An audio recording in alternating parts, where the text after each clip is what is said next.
ବାହାରିଲେ ଦେଖନ୍ତୁ ବର୍ତ୍ତମାନ ସମୟରେ ରାଷ୍ଟ୍ରପତି ଦ୍ରୌପଦୀ ମୁର୍ମୁ ବାହାରକୁ ଆସୁଛନ୍ତି। ଆପଣ ଦେଖିଥିବେ ଏ ଚାଲି ଚାଲି ମନ୍ଦିର ଭିତରକୁ ଯାଉଛନ୍ତି।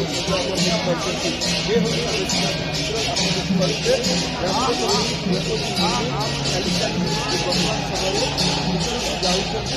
ମନ୍ଦିର ଭିତରକୁ ଯାଉଛନ୍ତି ଏବଂ ସେବାୟତ ରହିଛନ୍ତି ଯେ ତାଙ୍କ ପୂଜାର୍ଚ୍ଚନା କରିବେ ସେ ମଧ୍ୟ ତାଙ୍କୁ ପାଖକୁ ନେଉଛନ୍ତି ଏବଂ ତାଙ୍କ ପଛରେ ଆପଣ ଦେଖିପାରୁଛନ୍ତି ମନ୍ତ୍ରୀ ମଧ୍ୟ ରହିଛନ୍ତି ସେ ମଧ୍ୟ ତାଙ୍କ ସହିତ ଯାଉଛନ୍ତି।